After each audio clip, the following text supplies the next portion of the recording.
አምላካችን እግዚአብሔር የተመሰገነ ይሁን። ሌላ ኢየሱስ፣ ልዩ መንፈስ፣ ልዩ ወንጌል የሚሉ ሶስት ቃላት አሉ። እኔ በዚህች ምሽት ሌላ ኢየሱስ በሚለው ላይ አተኩራለሁ። ሰው እግዚአብሔርን በደለ፣ ሰው እግዚአብሔርን አሳዘነ፣ ሰው እግዚአብሔርን ያህል ጌታ ገነትን ታህል ቦታ በበደሉ ምክንያት አጣ። ሰው ከእግዚአብሔር ፊት ተባረረ። ሰው ምስኪንና ጎስቋላ ሆነ። ሰው ልመናው የማይሰማለት፣ ጸሎቱ የማይደርስለት፣ መስዋዕቱ የማይሰምርለት ምስኪንና ጎስቋላ ሆነ። ሰው መቃብር ከመውረድ ጋር ሲኦል መውረድ አገኘ። የባህሪ ጉስቁልና በኃጢአቱ ምክንያት ገጠመ።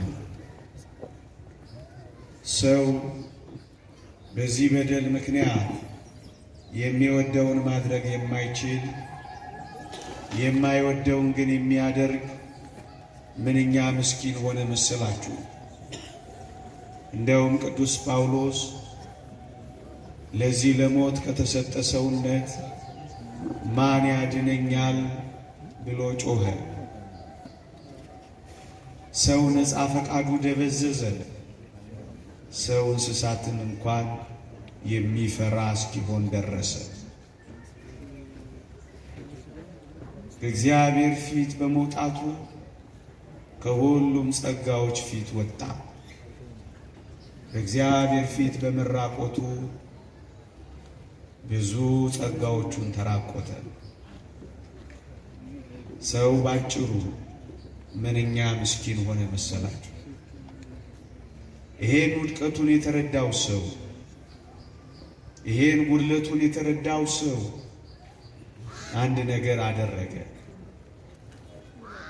እንዲህ አለ፣ እጅህን ልከህ አድነኝ ብሎ ጮኸ። እንደውም ሰማያትን ቀደ ብትወርድ ምን ነው ብሎ ተመኘ። እግዚአብሔር በበደል ላይ ይቀጣል። በደለኞች ሲመለሱ ደግሞ በምህረት ይቀበላል። ልብ በሉ፣ በኃጢአቱ ምክንያት ሰውን ቀጣው።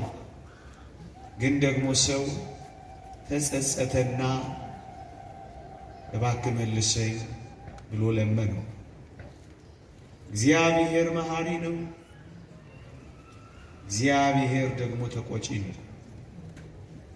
እግዚአብሔር ፈራጅ ነው። እግዚአብሔር ደግሞ ይቅር ባይ ነው። ስለዚህ ሰው መልሰኝ ብሎ ባለቀሰ ጊዜ እግዚአብሔር ይመልሰው ዘንድ ወደደ። መዓቱን አምጥቶበት ነበረ።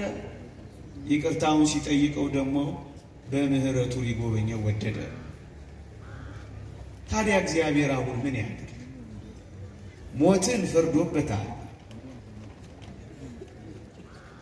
ሲኦል እንዲገባ አድርጎታል። ግን ደግሞ አሁን ሰው እባክህ ታረቀኝ ብሎ ደጅ መጥናት ይዟል። ታዲያ እግዚአብሔር ምን ያድርግ? እንዲህ ይላል እግዚአብሔር ቃል ትንቢተ ኢሳይያስ ምዕራፍ 59 ከቁጥር 16 ጀምሮ እንዲህ ተብሎ ተጽፏል። እግዚአብሔር አየ፣ ፍርድም ስለሌለ ተከፋ፣ ሰውም እንደሌለ አየ፣ አዘነ፣ ወደ እርሱ የሚማልድ እንደሌለ ተመለከተ ይላል። ልድገመው። እግዚአብሔርም አየ፣ ፍርድም እንደሌለ ተመለከተ፣ ሰውም እንደሌለ አየ፣ ወደ እርሱም የሚማልድ እንደሌለ ተረዳ፣ ተደነቀ ይላል። እግዚአብሔር ምድርን አያት። ሰውን የሚያድነው ከሰው ወገን ያለ እንደሆነ እግዚአብሔር ሰው ፈለገ። ግን ምን ይላል? ሰውን የሚያድነው ሰው የለም፣ ሰውን የሚቤዠው ሰው የለም አለ። ምክንያቱም ሰው ራሱ በዚህ ተጠቅቷልና ራሱን ማዳን አልቻለም። ሰው የለም አለ። እንደው ወደ እርሱ የሚማልድ እንደሌለ ተረዳ የሚል ቃል ታነባላችሁ ወገኖቼ። የሚያማልዱ እኮ ነበሩ፣ የሚጸልዩ እኮ ነበሩ፣ የሚያስታርቁ እኮ ነበሩ። ነገር ግን ምን አላሉ? በእግዚአብሔርና በሰው መካከል የነበረውን የጸብ ግድግዳ ማፍረስ አልቻሉ። ነገር ግን ምን ማድረግ አልቻሉ? የጎሰቆለውን የሰው ባህሪ ማደስ ግን አልቻሉ። ነገር ግን ምን ማድረግ አልቻሉ? የሰውን ሕሊና ከረከሰ ሥራ ማንጻት ግን አልቻሉ። ነገር ግን ምን አልቻሉ? ገነትን መክፈት አልቻሉ። ነገር ግን ምን አልቻሉ? ሞትን ማስቀረት አልቻሉ። መቃብርን መሻር አልቻሉ። የሞትን ጉልበት ማድከም አልቻሉ። ኃጢአትን ከስሩ ነቅሎ መጣል ግን አልቻሉ። ለዚህ ነው የሚያማልድ እንደሌለ ተረዳ። ለዚህ ነው ሰው እንደሌለ አየ ያለው እንጂ አማላጆችማ ነበሩ። እነማ? እነ አብርሃም ደጋጎቹ አማላጆች እኮ ነበሩ። ምን የሚያረጉ? ነቢይ ነውና ስላንተ ይጸለያል የሚባሉ የእግዚአብሔር ወዳጆች አርከ እግዚአብሔር የሚባሉ ነበሩ እኮ። ግንስ አሁን ያልኳችሁን ግን ማድረግ አልቻሉ። እስኪ ልጠይቃችሁ፣ የላይኛው ፍርድ ቤት የፈረደውን የስር ፍርድ ቤት ማንሳት ይችላል? ይችላል? አያችሁ፣ ሞትን የፈረደበት እግዚአብሔር ስለሆነ ይህንንም ሞት ደጋግ ቅዱሳን ሊያነሱት አልቻሉ። ለዚህ ነው ሰው የለም ያለው እንጂማ አማላጆች ነበሩ። እነማ? እነ ኤርምያስ ልመና ጸሎትህ በፊቱ ትድረስ ተብለው የእስራኤል ልጆች ለአማላጅነት በፊቱ የሚቆሙ ነቢያትማ ነበሩ። ግንስ ነቢያት ራሳቸው ጽድቃችን እንደ መርገም ጨርቅ ሆነ ብለው ጮሁ። ፈወስናት አልተፈወሰችም ብለው አለቀሱ። ነቢያት ራሳቸው ደጋግ ቅዱሳን ራሳቸው በቃል ኪዳን በረድኤት ይጠበቃሉ እንጂ በእውነት ሲኦልን መበዝበዝ አልቻሉ። የተፈረደበትን ሞት ማስወገድ አልቻሉ። ሰው የለም የሚለው ለዚህ እንጂ አማላጆችማ ነበሩ። እነማ? እነ ኢዮብ እኮ ነበሩ። ባሪያዬ ኢዮብ ስለ እናንተ ይጸልያል፣ እኔም ፊቱን እመለከታለሁ የሚባሉ እንደነ ኢዮብ ያሉ እኮ ቅዱሳን ነበሩ። ግን ምን ማድረግ አልቻሉ? አሁን ያልኳችሁን ማድረግ አልቻሉ። ገነትን መክፈት አልቻሉ። ሊቃነ ካህናት የኦሪት እኮ ሊቃነ ካህናት ነበሩ። ምንም ያረጉ ዕለት ዕለት መስዋዕት እየሰዉ ቅድመ እግዚአብሔር የሚቆሙ የሕዝቡን ስርየት የሚጠይቁ ግንስ አሁን ያልኳችሁን ሁሉ ማድረግ ስላልቻሉ ምን አለ? ሰው የለም። ምን አለ? የሚያማልድ የለም አለ እንጂ ነበሩ። ግን ይሄን ማድረግ ስላልቻሉ ነው ይሄን ያለ። ታዲያ እግዚአብሔር ምን ያለ? ሰው ከሌለ እግዚአብሔር ታዲያ ምን ያለ? በምን መልኩ ማረኝ ያለውን ሰው ይማረው? በምን መልኩ ይቅር በለኝ ያለውን ሰው ይቅር ይበለው? እንዲህ ይላል። ደግሜ ላንብብላችሁ። እግዚአብሔርም አየ፣ ፍርድም ስለሌለ ተከፋ፣ ሰውም እንደሌለ አየ፣ ወደ እርሱ የሚማልድ እንደሌለ ተረዳ፣ ተደነቀም ካለ በኋላ አንድ አስደናቂ ቃል ያስከትላል። ቅድም የሰጧችሁ ጥቅስ ምን ይላል? ክንዱን ሰደደው፣ ጽድቁን አገዘው ይላል። ታዲያ ምን ያድርግ? የራቀውን የሰው ልጅ የሚያቀርብበት ክንዱ ኢየሱስ ክርስቶስን ውረድ፣ ተወለድ፣ ሞት፣ ተሰቀል፣ አድን ብሎ ላከው። የቀረበውን ዲያብሎስን የሚያርቅበት ክንዱን ኢየሱስ ክርስቶስን ዲያብሎስን ያሳፍረው ዘንድ፣ ሞትን የሚሽረው ዘንድ፣ መቃብርን የሚረግጠው ዘንድ፣ ኃጢአትን የሚደመስስ ዘንድ ክንዱን ላከው። ክንዱን ላከው። ታዲያ ምን አደረገ? ልጁ መጣ። ሰው ሲያጣ ራሱ መጣ። ወደ ላይ የሚወስደን ስናጣ ወደ ታች መጣ። የእግዚአብሔር ልጅነታችንን ብናጣ የሰው ልጅ ራሱ ሆኖ መጣ። ወደ ላይ እንሄድ ዘንድ ወደ ጥልቁ ወረዳ። ጻድቃን እንባል ዘንድ ከኃጥአን ጋር ተቆጠራ። ራሱ ልጁ ራሱ መጣ። ራሱ እዩ። ይሄንን ሁሉ ነቢያት፣ ይሄንን ሁሉ ጻድቃን፣ ይሄንን ሁሉ ደጋግ ቅዱሳት ማድረግ ስላልቻሉ ምን ማድረግ? የጎሰቆለውን የሰው ባህሪ ማደስ። ምን ማድረግ? ሞትን ትሞታለህ ያለው እግዚአብሔር ነው። ይሄንን ፍርድ ሊያነሳለት የሚገባው እግዚአብሔር ነው። የራሱ የላይ ፍርድ ቤት የፈረደውን የስር ፍርድ ቤት አነሳው ያልኳችሁ እግዚአብሔር ስለፈረደው መላእክት ሊያነሱት አልቻሉ። ስለዚህ ምን አረገ? ራሱ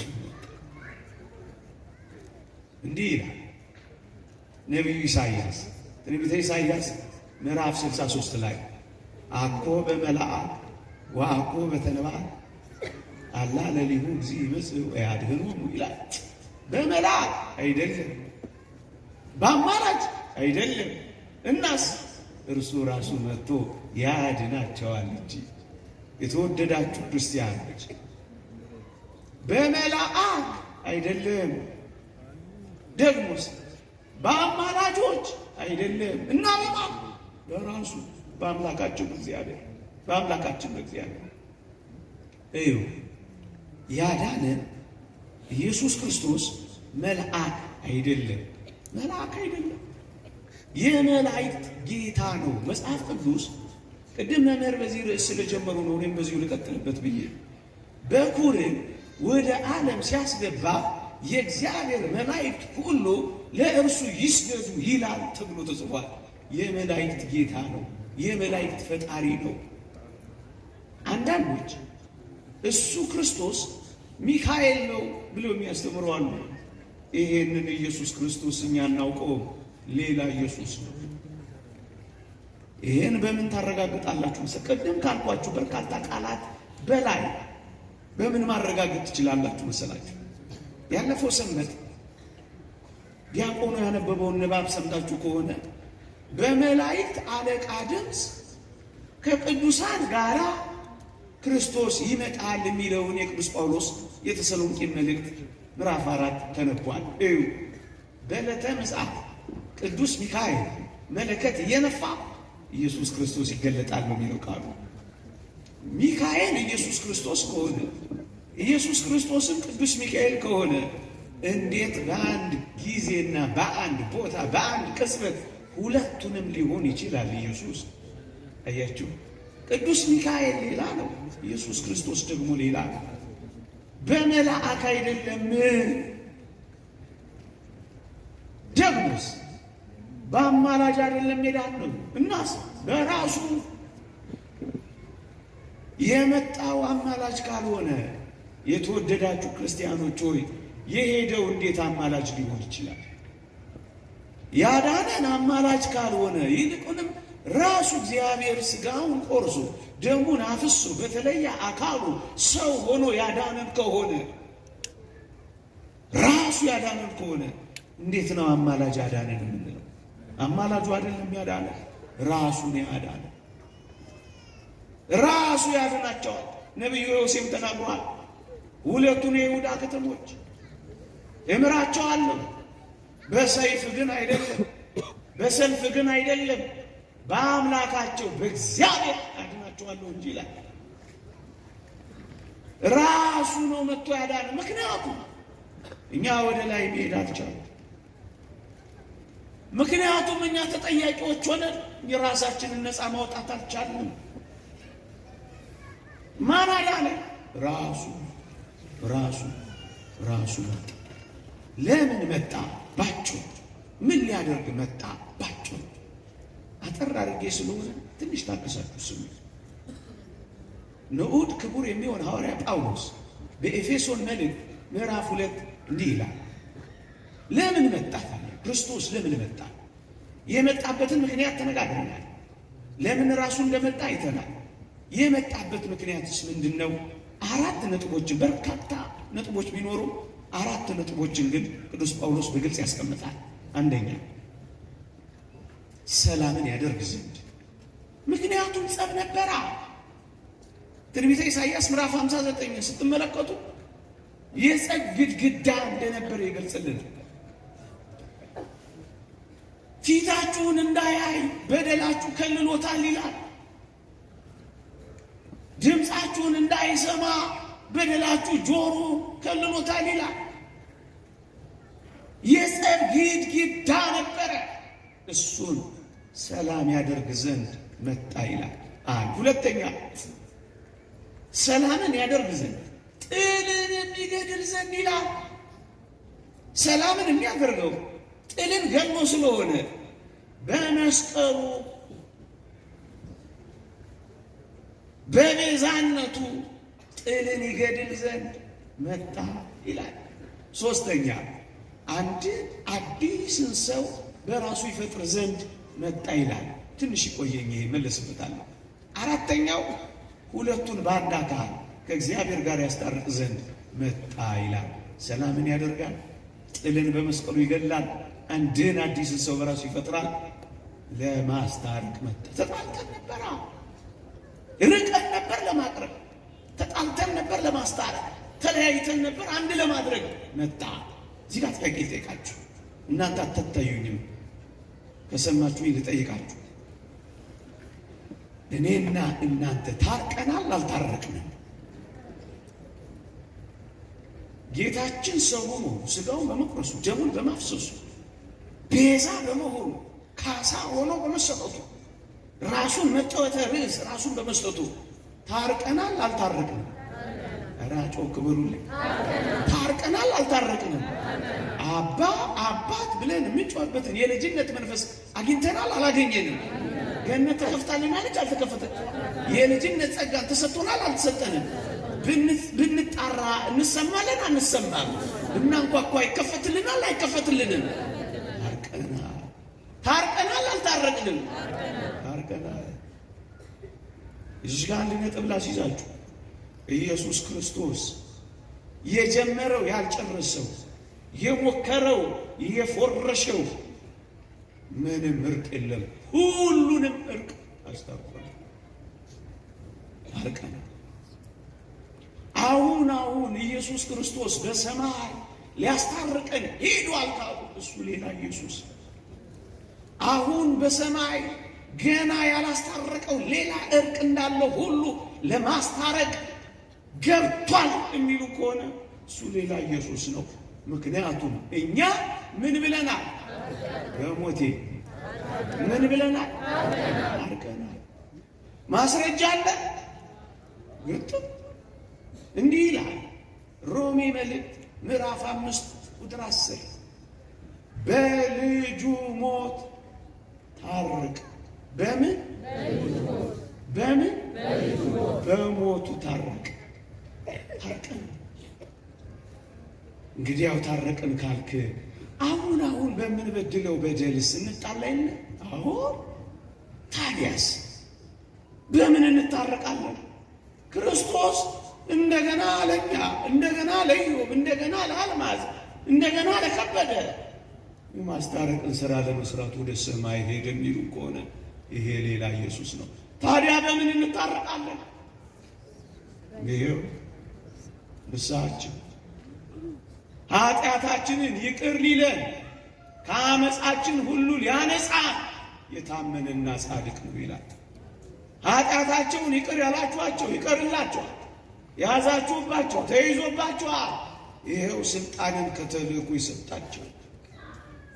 ክህነቱን መስዋዕቱንም በፍቅር የተቀበለች ይህች ቤተ ክርስቲያን አሁን በበድልስ የኢየሱስ ክርስቶስ ደም ከኃጢአት ሁሉ ያነጻ ይለናል እንጂስ አሁን ኢየሱስ ክርስቶስ ለማስታረቅ ወደ ሰማይ ይሄድ እንዳይመስል፣ አሁንም በማስታረቅ ስራ ተጠምዶ የሚቆይ እንዳይመስል። ይሄንን ግጥም አድርጎ የሚያስታርቅ የሚነግረንን ቃል ደግሞ ሮሜ 5:11 ላይ ላንብብላችሁ። መታረቁን ባገኘንበት በኢየሱስ ክርስቶስ ይልልሃል። አግኝተናል። ያላገኘነው የተረፈ ሽራፊ ያስቀረ ወርቅ የለም። ታርቀናል። ሁለቱን በአንድ አካል ያስታርቅ ዘንድ መጣ፣ ጨረሰ። የት ላይ? በልጁ ሞት። ሞቱ የት ላይ? መስቀል ላይ። አንድ ጊዜ በመስራቱ ምክንያት አበቃ። በረከቱ ትደርብንና ሊቁ ቅዱስ ዮሐንስ አፈወርቅ እንዲህ ይላል፣ ብርቱ መድኃኒት አንድ ጊዜ በመደረጉ ምክንያት ጽኑ የሆነው ደዌ ያድናል ይልና፣ ደካማ መድኃኒት ግን ተደጋግማ በመደረጓ ደካማ መድኃኒት መሆኑ ይታወቃል ይላል። ልድገመው። ብርቱ የሆነ መድኃኒት አንድ ጊዜ በመደረጉ ምክንያት ጽኑውን ደዌ ያድናል። ስንት ጊዜ? አንድ ጊዜ። ብርቱ የሆነ ኢየሱስ ክርስቶስ አንድ ጊዜ ሰው መሆኑ፣ አንድ ጊዜ መስዋዕት ሆኖ በመቅረቡ፣ አንድ ጊዜ ራሱን በመስጠቱ፣ አንድ ጊዜ መከራ በመቀበሉ፣ አንድ ጊዜ በመስራቱ ጽኑ የሆነውን ደዌያችንን፣ ኃጢአቱ፣ ጉስቁልናው፣ ሞቱ በሙሉ አንድ ጊዜ ነቀለልን። ኢየሱስ ክርስቶስ ብርቱ ነው ደካማ ነው? ብርቱ ነው ደካማ ነው? የተወደደች ቅድስት ድንግል እንዲህ አለች፣ ብርቱ የሆነ እርሱ በእኔ ታላቅ ሥራ አድርጓልና። ብርቱ ደካማ ኢየሱስ ክርስቶስ። ይውላችሁ አንዲት መድኃኒት ደካማ መሆኗ የሚታወቀው ተደጋግማ በመወሰዷ ነው። የስኳር መድኃኒት እኮ ንቅል አድርጋ ማጥፋት ያልቻለችው መሽታው ከመድኃኒቱ በላይ ሆኖባታል። ደካማ መድኃኒት ናት። ድካሟ በምን ይታወቃል? ሁል ጊዜ በመወሰዷ። ሁል ጊዜ ሲያስታርቅ ይኖራል ካሉን እኛ የምናውቀው ኢየሱስ አይደለም። ይሄ ሌላ ኢየሱስ ነው። ይሄ ደካማው ኢየሱስ ነው። እኛ የምናምነው አንድ ጊዜ በመስራቱ ምክንያት ለዘላለም ያዳነንን አምላክ ነው የምናምነው። ደካማ ኢየሱስ እኛ እናውቅ። ሁለተኛ አንድ አዲስን ሰው በራሱ ይፈጥር ዘንድ የሚለውን ቃል አቆይቼው ነበር፣ ልመለስበት። በሞቴ ስሙት። እየሰማችሁ ይህ እንዳልኳችሁ አትታዩኝ። እነዚህ መብራቶች ጥቂት ጊዜ ቆይተው አይናችን ሊያጠፉት ይችላሉ። ፓውዛዎቹ ለዚህ ጉዳይ የተዘጋጁም አይመስሉ፣ ግን እናንተ ታዩኛላችሁ። አረቀኩባችሁ። መቼም እንደሱ ቼክ እየተደራረግን እንኖር እንጂ ለከይን የተወደው አይደለም አላችሁ የሚል እየሰማችሁ ነው። ሰላምን ያደርግ ዘንድ ጥልን በመስቀሉ ይገል ዘንድ አንድን አዲስን ሰው በራሱ ይፈጥር ዘንድ ካለ በኋላ ሁለቱን በአንድ አካል ያስታርቅ ዘንድ የሚለው ቃል ላይ አሁን ልመለስበት። ምን የሚለው ቃል ላይ? አንድን አዲስን ሰው በራሱ ይፈጥር ዘንድ የሚለው ጥቂት ላስታውሳችሁና ወደምፈልገው የትምህርት ማዕከል ገብቼ ያጠናቅቃለሁ። ኢየሱስ ክርስቶስ ሰው ሆኖ የተገለጠው አንዱ ተልእኮ እኔና እናንተን በአዲስ ፍጥረት ለመፍጠር ነው። እየሰማችሁኝ ነው? አንድ አዲስን ሰው በራሱ ይፈጥር ዘንድ ይላል። እዩ ሊቃውንት እንዲህ ይላል። ጥንተ ፍጥረት የሚሉት የመጀመሪያው የሰው ልጅ የተፈጠረበትን ዓርብ ነው። እሱ ምን ይባላል? በጥንተ ፍጥረት ይባላል። የመጀመሪያው ፍጥረት ይባላል። ሁለተኛው ፍጥረት የሚባለው ደግሞ በኃጢአት ወስቁለን ባህሪያችን አድፎ ጎድፈ በነበረበት ዘመን በአዲስ ኪዳን ክርስቶስ ሰው ሆኖ በዕለተ ዓርብ በመስቀል ላይ የፈጠረን አዲስ ተፈጥሮ ነው። ያኛው ጥንተ ተፈጥሮ፣ ይሄ ደግሞ አዲስ ተፈጥሮ። የት ላይ? መስቀል ላይ። እሷ ዕለተ ዓርብ ናት። እዩ በመጀመሪያው ዕለተ ዓርብ በጥንተ ተፈጥሮ ፈጠረ። በሁለተኛው ዓርብ በአዲስ ተፈጥሮ ፈጠረ። በመጀመሪያው ጥንተ ተፈጥሮ አፈር ዘግኖ ፈጠረ። በአዲስ ተፈጥሮ ችንካር በእጁ ተክሎ ፈጠረ። በመጀመሪያው ተፈጥሮ በአፉ እስትንፋስ እፍ ብሎ ፈጠረ። በሁለተኛው በአዲስ ተፈጥሮ መራራ ሐሞት ተጎንጭቶ ፈጠረ። ንጽጽሩ እንደዚህ ነው። ይሄንን ደግሞ በደንብ ማረጋገጥ ከፈለጋችሁ እዛው ኤፌሶን መልእክት ምዕራፍ 2 ቁጥር 10 ላይ መልካሙ ሥራ ለማድረግ በኢየሱስ ክርስቶስ ተፈጠርን።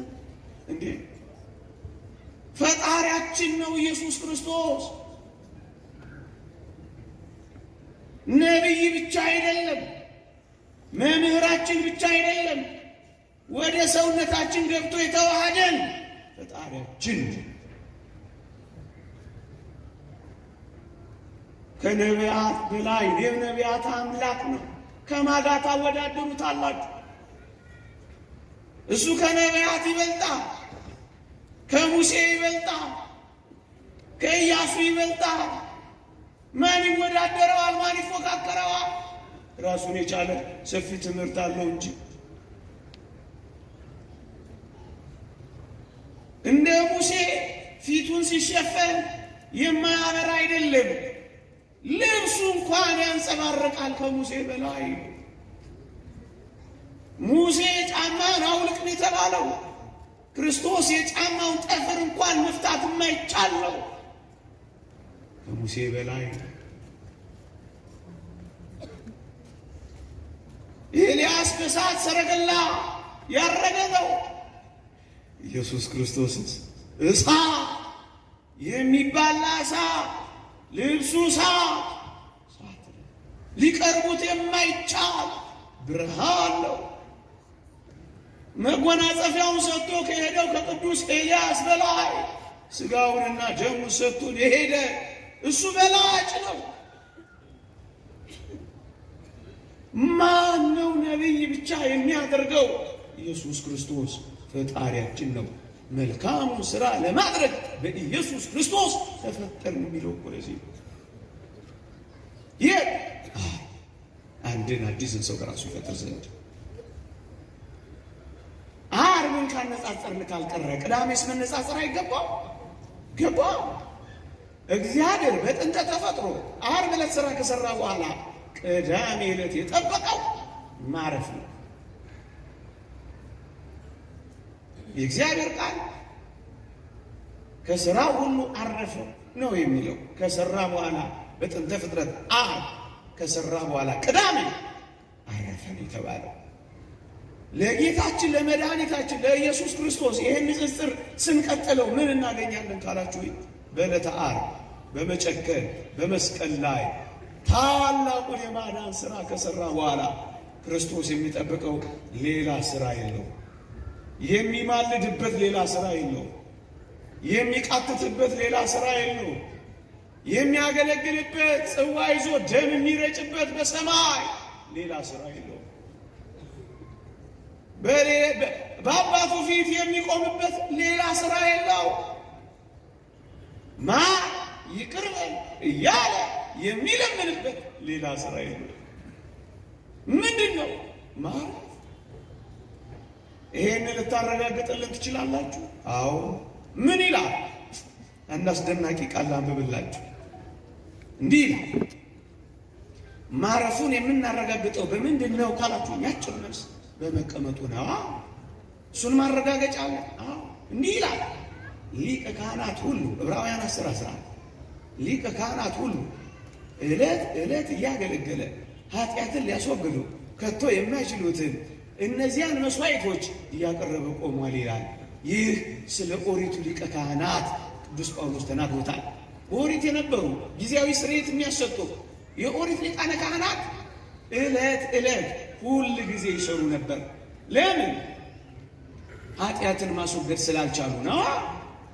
በዚህ ምክንያት ምን አደረጉ? ብዙ መስዋዕት መሰዋት ግድ ሆነባቸው።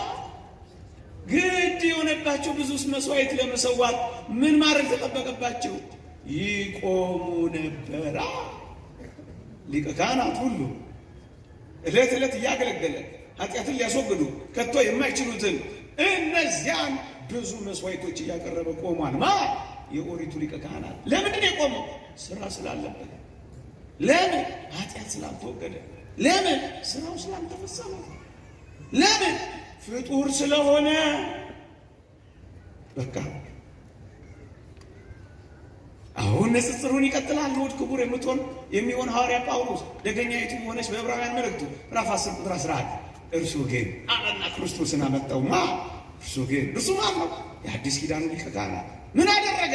እርሱ ግን አንድ መስዋዕት። ስንት መስዋዕት? እነዚያ ብዙ የሆኑት ለምንድን ነው? ኃጢአት ማስተስረይ ስላልተቻለ። እሱስ አንዱ መጠጥ በቃኝ፣ አንዱ ይበቃናል። ምኑ ደግሞ ስጋው አንዱ በቃኝ። ዳዊት ነው ያለው አንዱ በቃኝ። የሆነ ስራ ሰራ። እርሱ ግን አንድን መስዋዕት። ስንት መስዋዕት?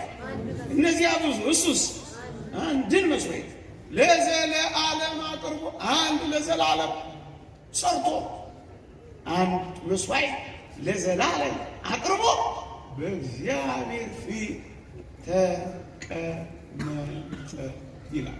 ያኛውስ ሁል ጊዜ ስለሚሰራ ቆመ። ይሄኛውስ አንዴ ስለሰራ ዳግመኛ እየደጋገመ ስለማይሰራ። ለምን? የባህሪ አምላክ ስለሆነ። ያኛውስ ፍጡር ስለሆነ ይሄኛው ተቀመጠ፣ ያኛውስ ቆመ። ማረፉን በምን አረጋገጠን? በመቀመጡ ነው። መቀመጥና መቆም ምንድን ነው? እኔ አይደለም ተረጉምላችሁ። በረከቱ ትደርብንና አፈ በረከት የተባለ ዮሐንስ አፈወርቅ የዕብራውያን መልእክት በተረጎመበት ድርሳን 13ኛው ድርሳን ላይ እንዲህ አለ። ሊቀ ካህናት ሲል ብትሰማው ዘውትር የሚያገለግል አይምሰልህ። ኢየሱስ ክርስቶስ ሊቀ ካህናት ሲል ብትሰማው ዘውትር የሚያገለግል አይምሰልህ። አንዳንዶች በዚህ ዘመን ኢየሱስ ሊቀ ካህናችን ስለሆነ አማራጃችን ነው ሲሉ እንሰማለን። ይሄ ሌላ ኢየሱስ ነው። ሊቀ ካህናት ሲል ብትሰማው ዘውትር የሚያገለግል አይምሰልህ።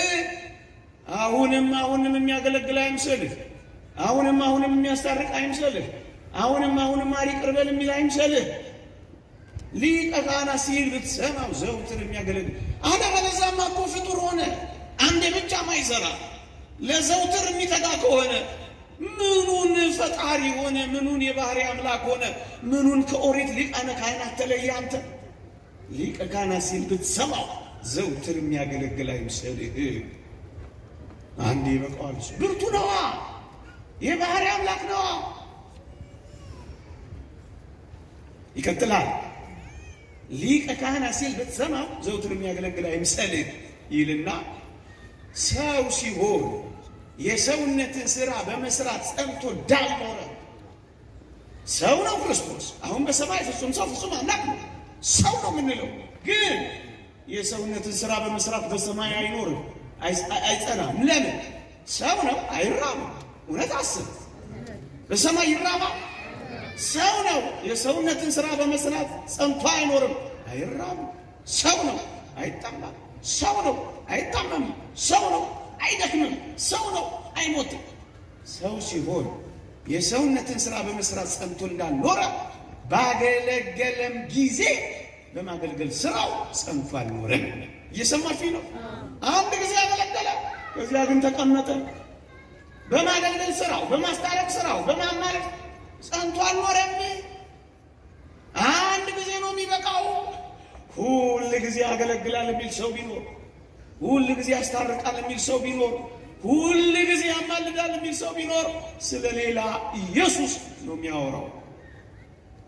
ይህንን መጠቅለያ የቅዱስ ዮሐንስ አፈወርቅ ትምህርት ሊቀ ካህናት ሲል ብትሰማው ዘውትር የሚያገለግል አይምሰልህ። ሰው ሲሆን የሰውነትን ስራ መስራት ጸንቶ እንዳልኖረ ባገለገለም ጊዜ በማገልገሉ ስራ ጸንቶ አይኖርም ካለ በኋላ ቀዊም እንጂ መቆም እንጂ ነቢር መቀመጥ ሲያገለግሉ መኖርን አያስረዳም ይላል። አየህ፣ የተቀመጠው ዘውትር የሚያገለግል እንዳልሆነ ለማረጋገጥ ነው። ቢቆም ኖሮ ሲያገለግል እንደሚኖር እናውቅ ነበር። እሱስ ተቀምጧል። መቀመጡ ምንድን ነው? የአገልግሎቱን መጠናቀቅ ነው የሚያሳየው። መጨረሱን ነው የሚያሳየው። ሲያስታርቅ አለመኖሩ ነው የሚያሳየው። ሲያማልድ አለመኖሩ ነው የሚያሳየው። ምን ላይ ተቀመጠ ትል እንደሆነ ሁላችን በክርስቶስ የፍርድ ወንበር ፊት እንቆማለን። የምን ወንበር? የተቀመጠው የፍርድ ወንበር ላይ ነው ጎበዝ። የምልጃ ወንበር የለም። የፍርድ ወንበር መቀመጥ ምንድን ነው? ለመፍረድ ነው። እንደገና ለማማለድ የሚቀመጥ ይመስላል። እንደገና ለማስታረቅ የሚቀመጥ ይመስላል። ይህንን ማረጋገጥ ከፈለጋችሁ 2-3 ጥቅሶችን ልናገርና ላካ 40 ደቂቃ ነው ያሰብኩት። 40 ደቂቃ ሆኗል። እየሰማችሁኝ? እንዲህ ይላል እግዚአብሔር ቃል። ከመቀመጥ ጋር ተያይዞ አብሮ የሚነሳው ፍርድ ነው እንጂ ምልጃ አይደለም። ኢየሱስ ክርስቶስ ተቀመጠ፣ የአገልግሎቱ መጠናቀቅ ገለጠ። ከዚያስ መቀመጡ የፍርድ ወንበር ላይ እንደሆነ አሳወቀ ቅዱስ ጳውሎስ አንደኛ ቆሮንቶስ መልእክት ምዕራፍ 10 ላይ። ይሄንን በደንብ እናብራራው ካል ሐዋርያት ምን ብለው ጠየቁ ጌታችንን? እኛ ሁሉን ትተን ተከተልን፣ እንግዲህ እኛ የምናገኘው ምንድን ነው ብለው ጠየቁት። ማቴዎስ ወንጌል ምዕራፍ 12 ላይ ጌታም እንዲህ አላቸው፣ በ12ቱ የእስራኤል ነገድ ዙፋን ላይ ተቀምጣችሁ ምን ታደርጋላችሁ? ትፈርዳላችሁ። ከመቀመጥ በኋላ ፍርድ ነው ወገኔ። ደግሞ ሌላ እናምጣ። ትንቢተ ዳንኤል ምዕራፍ 4 በዘመናት የሸመገለውን በዙፋኑ ተቀመጠ ካለ በኋላ ፍርድም ሆነ ነው የሚለው። መጽሐፈ ሲራክም ተቀምጠ ፍረድላቸው ነው የሚለው። የሚቀመጥ እኮ ለመፍረድ ነው፣ ፍርድ ነው እንጂ ምልጃ፣ ጸሎት፣ ልመና፣ መቃተት፣ ማር ይቅር በል እንዴት ከቶ ከክርስቶስ ይሰማል? ነገሩን በደንብ ለማሰሪያ ለቅርብ የሊቃውንትን ከፈለጋችሁ ደግሞ አብ ወልድ መንፈስ ቅዱስ ይመረምራሉ። አብ ወልድ መንፈስ ቅዱስ በአውደ ፍትሕ ይቀመጣሉ። አብ ወልድ መንፈስ ቅዱስ ይፈርዳሉ፣ ይመረምራሉ፣ ይቀመጣሉ፣ ይፈርዳሉ። ያዳነ የባሕርይ አምላክ ስለሆነ ሁል ጊዜ ሲሰራ ነው። አንድ ጊዜ መስራት ብቻ ይበቃል። አንድ ጊዜ ደጋግሞ ያስታርቃል፣ ደጋግሞ ያማልዳል፣ ደጋግሞ ይለምናል፣ ደጋግሞ ሌላ ኢየሱስ ነው እኛ የማናውቀው። እንደዚህ ያለው ኢየሱስ ቤተ ክርስቲያን ታውቀው አንድ ጊዜ መስራት ብቻ ይበቃል። ምሳሌ ለመስልና ላቅ የአባቶቻችን ምሳሌ ነው፣ የራሴ አይደለም፣ የራሴ አይደለም። የስነ መለኮት ምሁራን አካላዊ ቃል የእግዚአብሔር ቃል የሚሰራውን ስራና የፍጡር ቃል የሚሰራውን ስራ ለይተው በደንብ ያስተምራል። የፍጡራን ቃላት ማለት የሰው ልጆች ቃላት፣ ይሄንና እናንተ የምንናገረው ቃላት፣ የእንስሳት ቃላት፣ የመላእክት ቃላት እርፎሪኮን አተርጋውን ብለው አባቶቻችን ያብራሯቸው የፍጡራን ቃላት ዝራዋን ቃላት ናቸው። አንድ ጊዜ ከሰሩ በኋላ ደጋግሞ መስራት ይጠበቅባቸዋል። ለዚህ ነው ቅዱሳን ጻድቃን አማላጆች ናቸው የምንለው። ለዚህ ነው መደበኛ ስራቸው ነው የነሱ። ክርስቶስስ ካላችሁ ወይ ስግው ቃል ሰው የሆነ ቃል አካላዊ ቃል ሰው በመሆኑ አዲስ ስም ወጥቶለታል። ስግው ቃል በመጀመሪያ ቃል ነበረ፣ ቃልም በእግዚአብሔር ዘንድ ነበረ፣ ቃልም እግዚአብሔር ነበረ። ቁጥር 14 ዮሐንስ ወንጌል ምዕራፍ 1 ነው ማነበው። ቁጥር 14 ቃልም ሥጋ ሆነ ይላል። እግዚአብሔር የሆነው ያ ቃል ሥጋ ሆነ፣ ሰው ሆነ ማለት ነው። ብዙ ማብራሪያ አለ፣ እኔ አጠር ላድርገው። ሰው ሆነ። ይህ ስግው ቃል አዲስ ስም ወጣለ። ስግው ቃል ይባላል። ለምሳሌ ከሰል አለ፣ እሳት ደግሞ አለ። ከሰሉ እሳቱ ሲገባ ምን ይባላል? እህቶች፣ እናቶች ተውት እናንተ ወንዶቹ ነገሩ እንግዲህ ምን እሰይ አኮራችሁ። ፍም ነው የሚባለው። ሰምታችኋል? አዲስ ስም ነው የሚወጣለት አይደል? ፍም ነው። እሳት ይባላል፣ ከሰል ይባላል፣ ምን ይባላል? ፍም። አካላዊ ቃል አለ፣ ስጋ አለ፣ ሲዋሃድ ስግው ቃል የሚል ስም ወጣለ። እዩ፣ አካላዊ ቃል ፈጣሪ የሆነው ቃል እየሰማችሁ ነው። ፈጣሪ የሆነ ቃል ነው። ዓለሞች ሁሉ በእግዚአብሔር ቃል እንደተዘጋጁ እናውቃለን ይላል። ፈጣሪ የሆነ ቃል ነው። ይሄ ቃል አንድ ጊዜ መስራት ይበቃዋል እንጂ ሁል ጊዜ እየደጋገመ አይሰራም። ምክንያቱም ፈጣሪ የሆነ ነው። ሁል ጊዜ ያስታርቃል፣ ሁል ጊዜ ያማልዳል የሚለው በእውነት እነዚህ ሰዎች እግዚአብሔርን ፍጡር እያደረጉት ነው ብለን የምንጮህ እኮ ለዚህ ነው። በጥልቀት በቅጥነት ሕሊና አባቶቻችን ስላስተማሩ። እስኪ ጠይቃችሁ እግዚአብሔር ማለዳ ማለዳ እየተነሳ እናንተ የምትኖሩበት አካባቢ 12 ሰዓት ላይ እየተነሳ እግዚአብሔር ብርሃን ይሁን ይላል ወይ? ዝም አላችሁ ይላል እንዴ? ስንት ጊዜ አለ? አንድ ጊዜ አለ። የብርሃናት መሽከርከር ግን ለዘላለም ጸና። እውነት አዘ ስንት ጊዜ መስራት? ሁል ጊዜ ሲሰራ አይኖርም። እየሰማችሁ ነው። ፈጣሪ የሆነ ቃል እንደዚህ ነው። ኢየሱስ ክርስቶስን ፈጣሪ ስለው ቃል አንድ ጊዜ በመስቀል ላይ መስራት ብቻ በቅቶታል እንጂ ሁል ጊዜ ሲዘል፣ ሁል ጊዜ ሲያማልድ፣ ሁል ጊዜ እሱ ሌላ ኢየሱስ። እየሰማችሁ ነው። ዮሐንስ አፈወርቅ የመሰላት ምሳሌ ያለች በጣም ጥሩ ታቀርባለች። እንዲህ ይላል፣ ከዚህ ጋር የተያያዘ ነው። እግዚአብሔር ለአዳምና ለሔዋን ብዙ ተባዙ ምድርንም ሙሏት አለ። ስንት ጊዜ? እና በየመኝታ ቤቱ እየመጣ እግዚአብሔር ብዥ ተባዥ ይላሉ ይላል። ስንት ጊዜ? ከዛ በኋላ ፍጥረት ቀጠለ። እውነት አስብ። አንድ ጊዜ ሰራ፣ ቤተ ክርስቲያን ቀጠለች። ሌላ ኢየሱስ። ይቆየን። እግዚአብሔር ቸርነት፣ የእመቤታችን አማላጅነት፣ ቅዱስ ገብርኤል በረከት ረድኤት አይለየን። አሜን።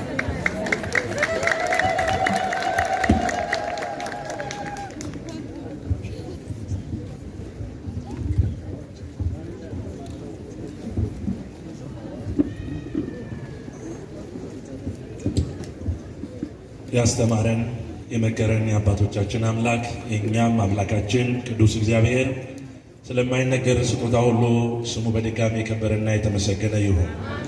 ቃለ እግዚአብሔሩን ላስተማሩ ለመምህራችን መጋቤ ሃይማኖት መምህር ኢዮብ ይመኑ ቃለ ሕይወት ያሰማልን፣ ቃለ ሕይወት ያሰማልን።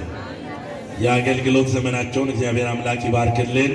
ከዚህ በበለጠ የሚያገለግሉበትን ረዥም ዕድሜና ጤና መድኃኔዓለም ያድልልን።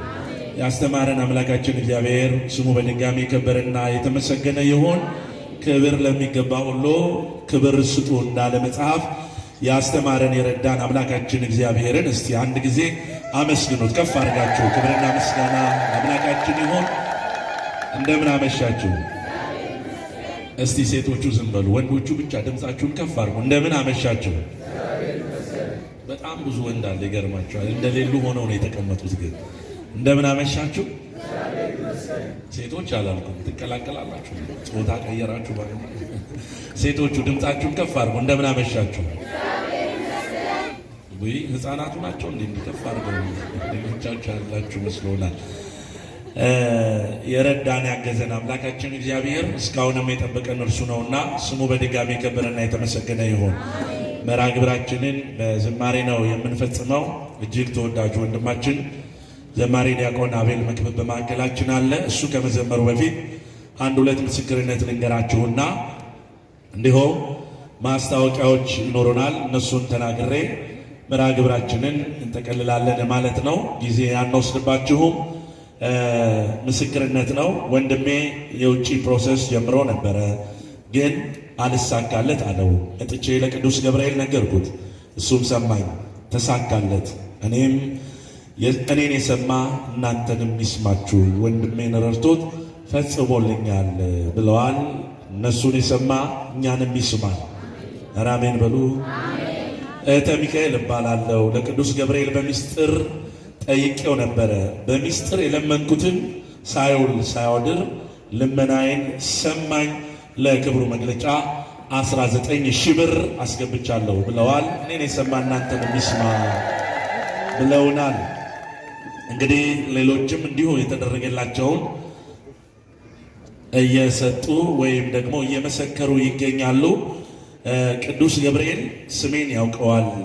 ስራ የለኝም ነበረ፣ ስራ አስጠኝ አልኩት፣ በዕለተ ቀኑ ባለ ደሞዝ አደረገኝ። የደሞዜን 19% አመጣለሁ ብዬው ነበረ፣ ይዤ መጥቻለሁ። ለእኔ ደረሰ፣ ለእናንተም ምን ይበልላችሁ? ኧረ መስክሩ፣ ምን ይበልላችሁ? ይድረስልን። አሜን፣ አሜን፣ አሜን። ይድረስልን። ቅዱስ ገብርኤል አባታችን ቅዱስ ገብርኤል እኔን እንደሰማ እናንተንም ይስማ። ጓደኞቼን እሺ፣ ወደ በኋላ ላይ አነባለሁ። ጽሑፉ ሰፋ ይላል። ሰፋ ያለ ነገር ያው ለአውደ ምሕረቱ ብዙ ስለማይመች ቶሎ ለማንበብ ጠቅለል አድርጌ በኋላ ላይ ነግራችኋለሁ። እንግዲህ እግዚአብሔር ቢረዳን እግዚአብሔር ቢፈቅድ በዚሁ በገዳማችን ላይ የሚሰሩ ብዙ ልማቶች አሉ። እንደምታውቁት ምንም አዲስ አይደለም። በየወሩ መነገር ስላለበት እናንተም አውቃችሁ እያደረጋችሁ ይህ የተጀመረውን የገዳሙ ልማት እያፋጠናችሁ ነው። እንግዲህ ሕንፃ ቤተ መቅደሱ በእድሳት ላይ እንደሚገኝ እናውቃለን። ከዘመን ብዛት የ128 ዓመት ዕድሜ ወይም ደግሞ ዘመን ታሪክ ያለው ይህ ትልቅ ገዳም ሕንፃ ቤተ መቅደስ እስካሁን ድረስ አባቶቻችን ተገልግለው ለትውልድ አሻግረውታል። ትውልዱ ደግሞ ተቀብሎ የራሱን ድርሻ ወይም ደግሞ የራሱን አሻራ ማስቀመጥ ይኖርበታል ብለን እግዚአብሔር ፈቅዶ ጊዜው አሁን ደረሰና ያን ጊዜ ደግሞ በዚህ ትውልድ ሆነ። ስለዚህ ሕንፃ ቤተ መቅደሱ እድሳት ላይ ይገኛል። እግዚአብሔር ረድቶን እግዚአብሔር ፈቅዶ በጣም ብዙ ስራዎችን ሰርተን በፐርሰንት ቢቀመጥ 60% ብለን ነው 50% እንግዲህ ስራው እየተሰራ ነው። ቆርቆሮ ከላይ ተቀይሯል። 70 ደርሰናል እያሉ ነው አባታችን። 10ዋን ለማን ጣልካት? 10ዋስ ውጤት አይደለች ብሏል። እውነት ነው። 10 ውጤት ያው አንዳንዴ በትምህርት ቤት ትጥላለች እና 10ዋንም ጨምር ብለውኝ ነው። እንግዲህ እኛ 60 ይሆናል። 70% ደርሷል ስራው። ጣራው ተቀይሯል። የውስጥ ስራዎች እንግዲህ የስዕል ስራ በጨረታ ወጥቶ ጨረታውን ያሸነፉ ሰዎች ስራውን እንዲጀምሩ፣ እንዲሁም በውስጥ የሚደረጉ የኤሌክትሪክ ዝርጋታዎችን እነሱንም ለማከናወን ውስጣዊ ስራዎች ናቸው በተወሰነ መልኩ የሚቀሩት። መሰረታዊ ነገሮች ተሰርተዋል። ምሰሶዎቹን ማዋቀር፣ መቀየር፣ ብል የበላውን እንጨት በአዲስ መተካትና የነበረውን ይዘት እንደዛው እንደያዘ በማድረግ ስራው እየተሰራ ነው። ስለዚህ ይህንን እየሰሩ ያሉ በእውነት ብዙ ወንድሞች እናቶች አሉ። እግዚአብሔር አምላክ ረዥም ዕድሜና ጤና ያድልልን። ስለዚህ የተጀመረውን ደግሞ እንድንፈጽም ማን ይርዳን? ንገሩን፣ ግድ የለም ማን ይርዳን? ስለዚህ ይህንን ሕንፃ ቤተ ክርስቲያን ሁላችሁም በመረባረብ የተጀመረውን ልናስቀጥል ይገባል ማለት ነው። ብዙዎች አይችሉም ይሉን ይሆናል። እንዳንችል ደግሞ የሚያደርገን ጥላ ዲያብሎስ ነው። እሱ ብቻ ነው ፈተና መከራ እንዲበዛ ለሰዎች የሚፈልግና የሚወድ። ስለዚህ የእግዚአብሔርን አገልግሎት ለማገልገል ወይም ለማስቀጠል ትውልዱ ሲነሳ ጥላት ዲያብሎስ ደግሞ አይፈልግም እና በእውነት ጥንጥላታችን ዲያብሎስን በመስቀሉ ቀጥቅጦ ከእግራችን በታች ይጣልልን። ስራውም እንዲፈጸም የአባቶቻችን ጸሎት ይርዳን። የቀሩ ስራዎች አሉ። እነሱን ስራዎች በሚገባ የምችሉ እህት ወንድሞች ካላችሁ አባቶችን በመጠየቅ በማናገር ስራውን ማስቀጠል የሁላችንም ግዴታ ስለሆነ እርዱን፣ አግዙን እንላለን። በመላው ዓለም ይህንን መርሃ ግብር የምትከታተሉ አሁን የምንገኘው ከመንበረ መንግስት ግቢ ቅዱስ ገብርኤል ገዳም ነው። ይህ መርሃ ግብር እየተላለፈ የሚገኘው ዛሬ ወራዊ የቅዱስ ገብርኤል መታሰቢያ ዕለቱ ነው። ስለዚህ ይህን ድምፅ የምትሰሙ ሁላችሁም ልባችሁንም እጃችሁንም ለመንበረ መንግስት ግቢ ቅዱስ ገብርኤል ገዳም አድርጋችሁ ታሪኩን በማስቀጠል አባቶቻችን ያስቀመጡልንን እኛም ደግሞ ለትውልድ እንድናሻገር መስራት አለብንና አግዙን፣ እንስራ፣ እርዱን እያልን ቤተክርስቲያን ጥሪዋን ታስተላልፋለች። ሌላው የገዳማችን አምደ ሃይማኖት ሰንበት ትምህርት ቤት እግዚአብሔር ቢረዳን እግዚአብሔር ቢፈቅድ እንዲሁ የርቀት ትምህርቶችን ለሁሉም ባሉበት እያደረሰ ይገኛልና በዚህ የርቀት ትምህርት ላይ መሳተፍ የምትፈልጉ መሰረታዊ የቤተ ክርስቲያን አስተምሮችን መማር የምትፈልጉ ካላችሁ የርቀት ትምህርቱን መመዝገብ ትችላላችሁ። እዚህ ስንወጣ ባለው ህንፃው የገዳሙ ህንፃ እንዲሁም ደግሞ የርቀት ትምህርት ቤት ቢሮ አለና እዛ በመሄድ በመመዝገብ ኮርሶችን እንድትማሩ ጥሪ እያደረጉ ነው። ወንድሞች መጽሐፍቶች አሉ፣ የሚያስፈልጉ ያው ክራይቴሪያዎች ይኖራሉ። እነሱን በማሟላት ሁላችሁ ባላችሁበት ሆናችሁ መማር ትችላላችሁ። የኦንላይንም ትምህርት አለ። ርቀቱን በሚያዘው መልኩ መጽሐፍቶችን በማንበብ መሰረታዊ የቤተ ክርስቲያንን እውቀት ይዛችሁ ለምትጠየቁት ጥያቄ በአንደኛ ጴጥሮስ ምዕራፍ 3 ቁጥር 15 ላይ ዝግጆች ሁኑ እንዳሉ ዛሬ በየመንገዱ እየጠየቁን ግራ የሚያጋቡትን ሰዎች መሰረታዊ የሃይማኖት ትምህርት ተምረን ለጥያቄዎቻቸው መልስ ሰጥተን እነሱንም ወደ ቅድስት ቤተ ክርስቲያን ለማምጣት ትምህርት ያስፈልጋልና ሁላችሁም ተማሩ እያልን ነው። የአምድ ሃይማኖት ሰንበት ትምህርት ቤት እግዚአብሔር ይርዳን፣ እግዚአብሔር ይፍቀድልን። ጉባኤያችን ዛሬ ብቻ አይደለም። እችን ብቻ ልናገርና ወደ ዝማሬ እንሄዳለን። ያው ጉባኤ የሚዘጋጀው በእውነት ህዝበ ክርስቲያኑ መጥቶ በቤተ ክርስቲያን እንዲጽናና እንዲሁም ደግሞ ቃል እግዚአብሔር እንዲሰማ ይህንን በተለየ ጾም ወቅት ሁላችንም በቤተ ክርስቲያን ተገኝተን ይህንን የአብይ ጾም በማሳለፍ በረከት እንድናገኝ ነው እና ጉባኤው የተዘጋጀው ለእናንተ ለሁላችሁም ነው፣ እኛንም ጨምሮ። እኛ ቆምን እንጂ እናንተ ተቀመጣችሁ እንጂ ልዩነት የለንም። የቆመውም የተቀመጠውም መንፈስ ቅዱስ እግዚአብሔር ነው የሚያስተምረን የሚገልጸው። ስለዚህ ለተቀመጣችሁን ለእናንተም ለእኛም ምስጢርና ማስተዋሉን እግዚአብሔር ለሁላችንም እንዲያድለን የእርሱ ቅዱስ ፈቃድ ይሆንልን። ስለዚህ በነገ ዕለት 20 ነው፣ ዛሬ 19 ነው። በፊት በ18 ነበር ጉባኤዎችን የምናደርገው። ከ18 ጀምረን 19 ነበር። አሁን ግን ለ19 ቅስቀሳም ወይም ደግሞ እናንተን ለመሰብሰብ ስለማይመች ዛሬ ስለመጣችሁ እኛ ይህንን መልእክት ለእናንተ እናደርሳለን። በነገው መርሃ ግብር ሁላችሁም ተገኝታችሁ የነገውን ትምህርት ልትከታተሉ እግዚአብሔር ቢረዳን ቢፈቅድ ማንም ይምጣ ማንም ይቁም በዚያው ደብረት ላይ እግዚአብሔር የፈቀደለት ብቻ ነው የሚያገለግለው። እግዚአብሔር የፈቀደለት መጥቶም ደግሞ የእግዚአብሔርን ቃል ሰምቶ ተጽናንቶ ይሄዳል። እግዚአብሔር ሁላችንንም በቃሉ እንዲያጽናናን የእርሱ ቅዱስ ፍቃድ ይሁንልን። አሜን በሉ። አንድ 3 መምህራኖችን ይዘናል። ከ3ቱ አንዳቸው ይመጣሉ። እንግዲህ መምህር ዲያቆን ሄኖክ ኃይሌ የመጀመሪያው ተጋባዥ ናቸው። ነገር ግን እንደ ሁኔታው እንዳለባቸው አገልግሎት ሁኔታ ሌላ መምህር ልንተካ እንችላለን። ግልጹን መነጋገር ነው። ምንም እንቅጩን ከበደ ይመጣል ብላችሁ እንዳትመጡ። እግዚአብሔር አለ ብላችሁ ነው። ማን አለ ንገሩ። ማን አለ? የብዙዎቻችን ችግር መጥፊያ የሚሆነው ይሄ ነው። ስለዚህ ሰው ስንከተል ሰው ይዞ ነው ይሄዳል። እግዚአብሔር ቢረዳን ቢፈቅድ ለነገው መርሃ ግብር ያዘጋጀናቸው መምህር እሳቸው ናቸው። እንግዲህ ካልሆነም ሌላ መምህር ይጠብቀናል ማለት ነው። በነገው መርሃ ግብር ተገኝታችሁ ሁላችሁ የእግዚአብሔርን ቃል በመስማት በአገልግሎት በዝማሬ አብረን እንድናመሽ እግዚአብሔር ይርዳን ይፍቀድልን። ነገም አለ። ከገብርኤል ደጅ አትጥፉ፣ ከደጁ በረከት አገኙ። እዚሁ እንብዛ፣ እዚሁ እንሰብሰብ። ይህንን የሚናፍቀንን የአገልግሎት ወይም ደግሞ የጉባኤ ቀን ሁሌም እያበዛን እኛም ደግሞ እየበዛን በቁጥር ከደጁ ሳንጠፋ እንዲሁ በስተን ልንገኝ ይገባልና በነገው መርሃ ግብር እባካችሁ መምህራኖች ይመጣሉ፣ ዘማሪያን ይመጣሉ። ስለዚህ እንደው ወንበር ብቻ ደርድረን እንዳንቀመጥ አደራ። ኑና ጉባኤውን ተከታተሉ። እየሰማችሁ ነው አይደል? ማን ይርዳል? ግድ የለም ማን ይርዳል? ስለዚህ ነገ ትመጣላችሁ። አቤት ለስለስ አለ ድምጻችሁ። ትመጣላችሁ ወይ? እንደው ዝም ብሎ አዎ ብቻ እንዳይሆን። ያው ክርስቶስን የተከተሉ ብዙዎች አይደል? ወደ መስቀል ሲደርስ ግን ተጣርተው ጥቂት ቀሩ፣ ወደ 120 ሆኑ። ስለዚህ እንደዛ እንዳንሆን በስተን የነበርን ጊዜውና ሰዓቱ ሲደርስ እየተጣራን ወደኋላ እንዳንቀር የቀረውንም ወደፊት እያመጣን ተበረታተን መምጣት ስላለብን በነገው መርሃ ግብር አደራ አደራ አደራ አደራ አደራ የቤተ ክርስቲያን ጥሪ ነው፣ እንድትገኙ በእግዚአብሔር ስም ጥሪ እናስተላልፋለን። ወደ ዝማሬ መርሃ ግብር እንሄዳለን። ወንድማችን ዘማሪ ዲያቆን አቤል መክብብ ዝማሬ ያቀርብልናል።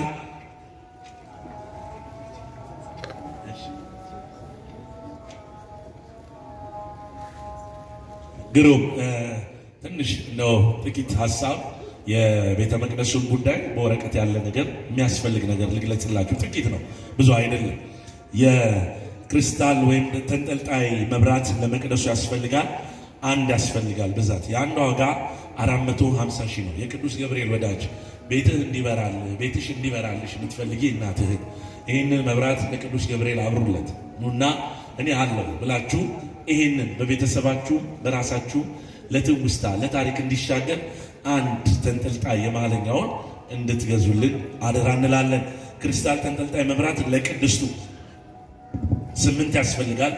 የአንዱ ዋጋ 200 ሺህ ብር ነው። አጠቃላይ 1,600,000 ብር ይፈጃል። ክሪስታል ተንጠልጣይ መብራት ለቅኔ ማህሌቱ የቤተ ክርስቲያን ያው ሶስቱ ክፍሎች አሉ። ቅኔ ማህሌት፣ ቅድስት፣ መቅደስ የምንለው ለእያንዳንዱ ለነዚህ መብራት ያስፈልጋልና ለቅኔ ማህሌቱ 8 ያስፈልገናል። ሌላው ደግሞ የግድግዳ መብራቶች ለመቅደሱ 4 ያስፈልገናል። የአንዱ ዋጋ 10 ሺህ ብር ነው። እንዲሁም ደግሞ ለቅድስቱም ድጋሚ 4 ያስፈልገናል። የአንዱ ዋጋ 10 ሺህ ብር ነው። ለቅኔ ማህሌቱም 8 ያስፈልገናል። የአንዱ ዋጋ 10 ነው። 10 ሺህ ብር ናቸው እነዚህ። ሻተር ላይት ለምስሎች መብራት ያስፈልጋል፣ 8 ያስፈልጋል። የአንዱ ዋጋ 8 ሺህ ብር ነው። ክሪስታል ተንጠልጣይ የበረንዳ መብራቶች ያስፈልጉናል። ለበረንዳው የሚሆን የአንዱ ዋጋ 7 ሺህ ነው። የሚያስፈልገው 8 ሺህ ነው። የበረንዳ የግድግዳ መብራት 8 ያስፈልጋል። ተንጠልጣይ የአንዱ ዋጋ 7 ሺህ ብር ነው። ፍሎር ቦክስ ያስፈልጋል፣ 20 ብዛት ያስፈልጋል። የአንዱ ዋጋ 20 ሺህ ብር ነው። የመቅደሱ የውስጥ ለስዕሎቹ የሚሆን እሱም የአንዱ ዋጋ 7 ሺህ ነው። ብዛት አልተገለጠም። የግድግዳ የእንጨት መሸፈኛ የወለል ክላዲንግ በኪዩብ ሜትር ነው 413 ነው። የአንዱ ዋጋ 5000 ብር ነው። የወለል እንጨት ሽፋን ፐርኬ ያስፈልጋል፣ በካሬ ነው 460። የአንዱ ዋጋ 6000 ብር ነው። የደረጃ የንጣፍ ድንጋይ ያስፈልጋል፣ ብዛት 460 ነው። የአንዱ ዋጋ 2000 ብር ነው። በ15 ሚሊ ሜትር ውፍረት ያለው የዝናብ ውሃ ኮረንዳዮ ማለት ነው የሚያስፈልገው 1707 ነው። የአንዱ ዋጋ 8000 ብር ነው። እንዲሁም የዝናብ መውረጃውንም አሸንዳ ያስፈልጋል፣ ብዛቱ 224 ነው። የአንዱ ዋጋ 8000 ብር ነው። ጨርሻለሁ። የጣራ ክፈፍ እንዲሁም በጣውላ ባለ 25 ሴንቲሜትር ስፋት 0.9 ያስፈልጋል። ዋጋው 60 ሺህ ብር ነው። የበረንዳ ዙሪያ የእጅ መደገፊያ የጣውላ እንጨት 10.7 ሴንቲሜትር የጽድ እንጨት ያስፈልጋል። 0.65 ነው። 60 ሺህ ብር ነው። የበረንዳ ዙሪያ የእንጨት መስኮቶች ባለቀለም መስታወት ያስፈልጋል። ብዛት 120 ነው። የአንዱ ዋጋ 1700 ብር ነው። የድምፅ ማስተላለፊያ መስመር እና ስፒከሮች የተለያዩ አይነት ያስፈልጋል። 5 ሚሊዮን ብር ይፈጃል። የመብራት ማንጠልጠያ ሰንሰለት ያስፈልጋል። ይሄ እንግዲህ ኡራኤል አካባቢ ያላችሁ ብዙዎች በመብራት አካባቢ ስላላችሁ አንዷን ብድግ አድርጋችሁ ብታመጡ ለእናንተ በረከት ነውና አይከብድም። ስለዚህ ለእኔ የሚድረሰኝ እያላችሁ ሁላችሁ ይህን እንድታደርጉ በቅዱስ ገብርኤል ስም አደራ እንላለን። ወደ ወንድማችን ዘማሪ ዲያቆን አቤል መክብብ በድጋሚ እንደምን አመሻችሁ። አሜን። አምላካችን እግዚአብሔር ስሙ የተመሰገነ ይሁን።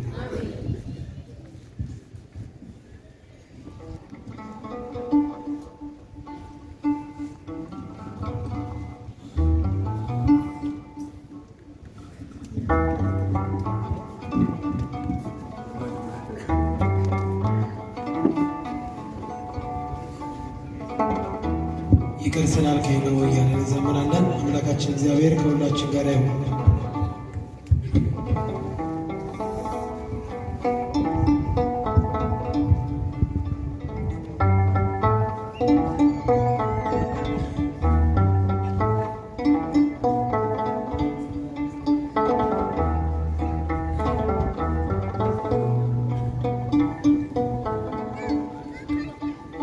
ይቅር ስላልከኝ ነው የኔ መቆም፣ ደግሞ እንዳልፈርድ እርዳኝ፣ ደግሞ እንዳልፈርድ እርዳኝ በሰዎች ድካም። ይቅር ስላልከኝ ነው የኔ መቆም፣ ደግሞ እንዳልፈርድ እርዳኝ፣ ደግሞ እንዳልፈርድ እርዳኝ በሰዎች ድካም።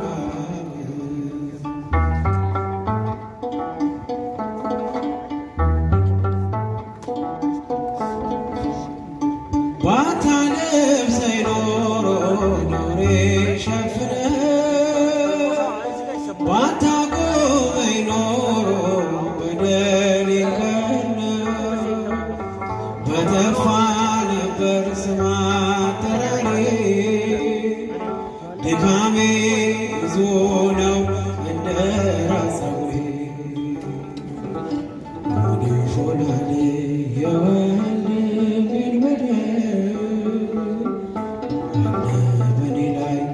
ምሰሶን የሚያህል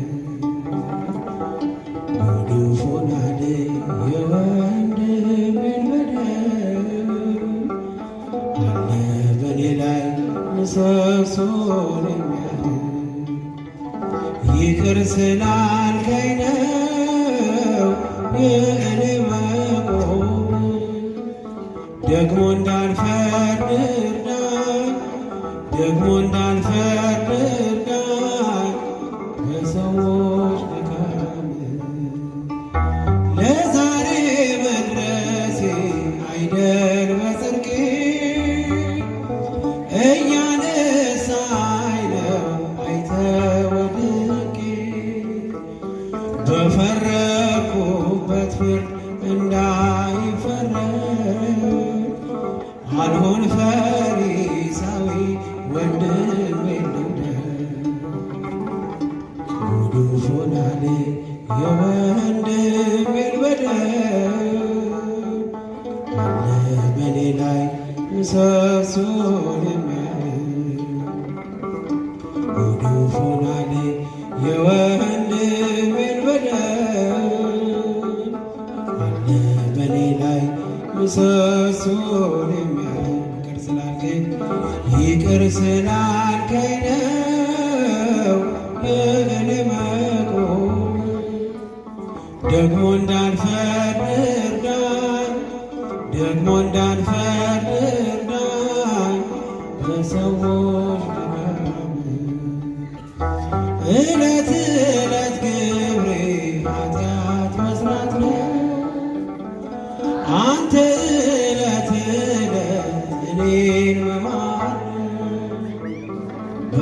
በፈረድኩበት እንዳይፈረድ አልሁን ፈሪሳዊ ወንድሜን ልውደድ ጉዱፍ ሆናል የወንድሜን በደል አለ በኔ ላይ ምሰሶን የሚያህል ጉዱፍ ሆናል የወንድሜን በደል አለ በኔ ላይ ምሰሶን የሚያህል ይቅር ስላልከኝ ነው የእኔ መቆም ደግሞ እንዳልፈርድ እርዳኝ ዘምሩ ደግሞ እንዳልፈርድ እርዳኝ በምሕረት ብዛት ከቤት ልግባ ዘወትር ላቅርብልህ የእንባዬን መባ የውስጤን ማንነት ላንተ ልግለጥ ለሰው አሳልፈ ለማትሰጥ ጉዱፍ ሆናል የወንድሜን በደል አለ በኔ ላይ ምሰሶን የሚያህል ጉዱፍ ሆናል የወንድሜን በደል አለ በኔ ላይ ምሰሶን የሚያህል ይቅር ስላልከኝ ነው የእኔ መቆም ደግሞ እንዳልፈርድ እርዳኝ ደግሞ እንዳልፈርድ እርዳኝ በምሕረት ብዛት ከቤት ልግባ ዘወትር ላቅርብልህ የእንባዬን መባ የውስጤን ማንነት ላንተ ልግለጥ ለሰው አሳልፈ ለማትሰጥ ጉዱፍ ሆናል የወንድሜን በደል አለ በኔ ላይ ምሰሶን የሚያህል ጉዱፍ ሆናል የወንድሜን በደል አለ በኔ ላይ ምሰሶን የሚያህል ይቅር ስላልከኝ ነው የእኔ መቆም ደግሞ እንዳልፈርድ እርዳን፣ ደግሞ እንዳልፈርድ እርዳን። በሰዎች ቅጣት ይቅር ስላልከኝ ነው የእኔ መቆም። ደግሞ እንዳልፈርድ እርዳን፣ ደግሞ እንዳልፈርድ እርዳን።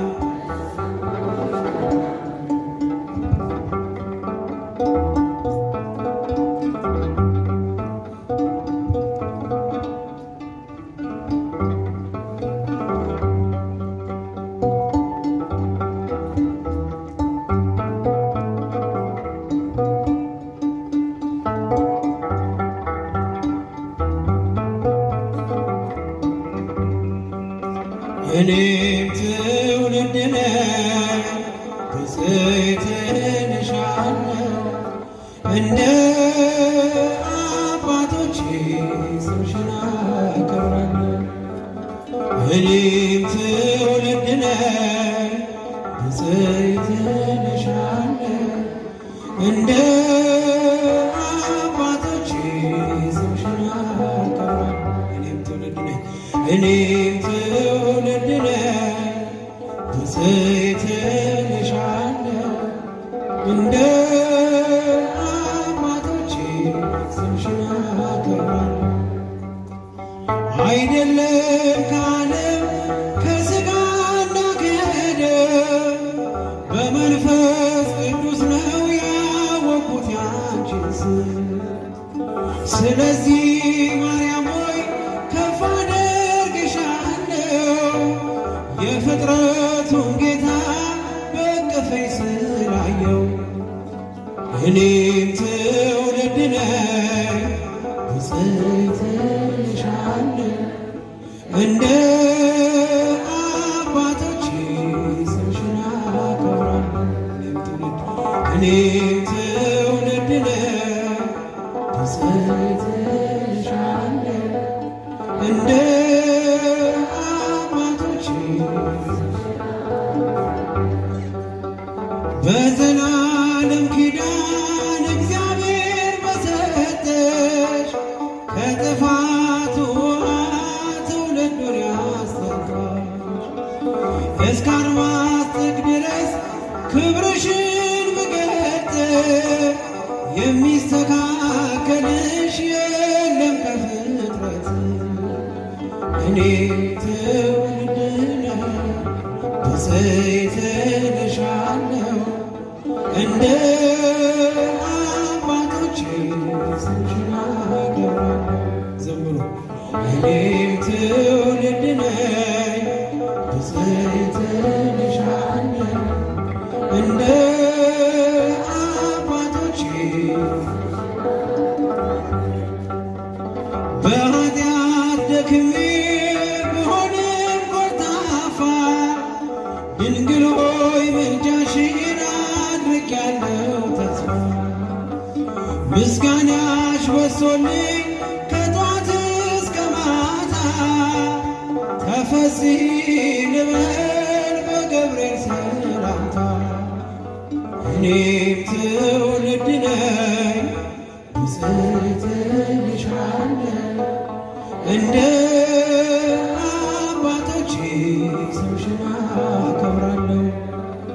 እኔም ትውልድ ነኝ ብፅዕት እልሻለሁ፣ እንደ አባቶቼ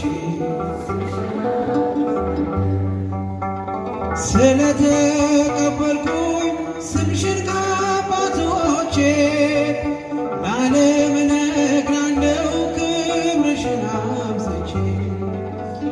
ይኸው እንደሰማሁ በዓይኔ አየሁሽ መንገዴን ስትመሪ ከፊቴ ቀርበሽ።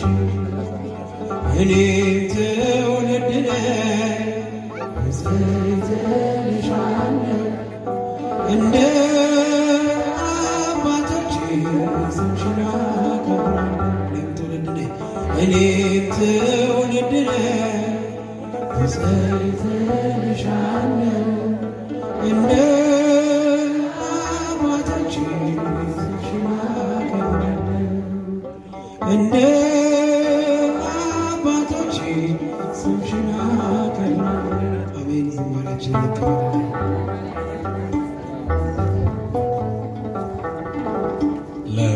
ወንድማችን በዝማሬ ዲያቆን አቤል መክብብ ዝማሬ መላእክት ያሰማልን።